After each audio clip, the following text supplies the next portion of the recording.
Hello welcome back to Pastel Palette. അപ്പോൾ ഇന്നൊരു experimental video ആയിട്ടാണ് ഞാൻ വന്നിരിക്കുന്നത്. ജസ്റ്റ് പ്ലാന്റ്സ് എങ്ങനെ ന്യൂട്രിയൻസ് അബ്സോർബ് ചെയ്തിട്ട് എല്ലാ പാർട്സിലേക്ക് എത്തിക്കണം ജസ്റ്റ് ഈ ഒരു വീഡിയോയിൽ നമുക്ക് കാണാൻ പറ്റും. ടിഷ്യൂ പേപ്പർ എടുക്കുക, ജസ്റ്റ് പെറ്റൽസിൻ്റെ ഷേപ്പിൽ വെട്ടി കൊടുക്കുക. പിന്നെ ടിഷ്യൂ പേപ്പർ അൺഫോൾഡ് ചെയ്ത് പെറ്റൽസിൻ്റെ അവിടെ നിന്ന് കുറച്ചും കൂടി ലെങ്ത്തിൻ്റെ ഒന്ന് കട്ട് ചെയ്ത് എന്നാലാണ് നമുക്ക് ഈ പെറ്റൽസിനെ ഫ്ലവേഴ്സ് ആക്കിയിട്ട് ഷേപ്പ് ചെയ്തെടുക്കാൻ പറ്റുള്ളൂ. ഇനി നമുക്ക് ഈ പെറ്റൽസിനെ ജസ്റ്റ് ഫ്ലവർ ഷേപ്പിലേക്കാക്കി സെറ്റാക്കി എടുക്കാം. ഇനി ജസ്റ്റ് വാട്ടർ അബ്സോർപ്ഷൻ കാണാൻ വേണ്ടിയിട്ട് എന്തെങ്കിലും സ്കെച്ച് പെന്നോ മാർക്കറോ എന്തെങ്കിലും വെച്ചിട്ട് ജസ്റ്റ് ടിഷ്യൂ പേപ്പറിൽ ഒന്ന് ഡ്രോ ചെയ്ത് കൊടുക്കാം.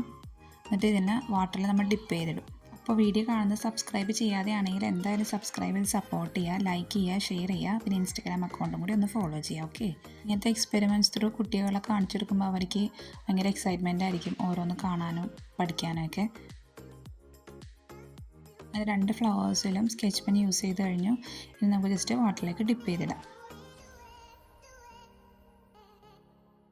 നമ്മളിപ്പോൾ ഫ്ലവറിന് വാട്ടറിൽ വെച്ച് കഴിഞ്ഞപ്പോഴേക്കും ആ വാട്ടർ അബ്സോർബ് ചെയ്തിട്ട് ആ സ്കെച്ച് പെൻ സ്പ്രെഡ് ആവാനായിട്ട് നമുക്ക് കാണാൻ പറ്റും. ഇങ്ങനെയാണ് പ്ലാന്റ്സ് റൂട്ട്സിൽ നിന്ന് വാട്ടറിനെയും ന്യൂട്രിയൻസിനെയും അബ്സോർബ് ചെയ്ത് ഡിഫറെൻറ്റ് പാർട്സിലേക്ക് കൊടുത്ത് ഫുഡ് പ്രൊഡ്യൂസ് ചെയ്യുന്നത്. ഇത്രയുള്ള ഇന്നത്തെ video. Hope you all enjoy. Thanks for watching. അപ്പോൾ ഓക്കെ, ബൈ.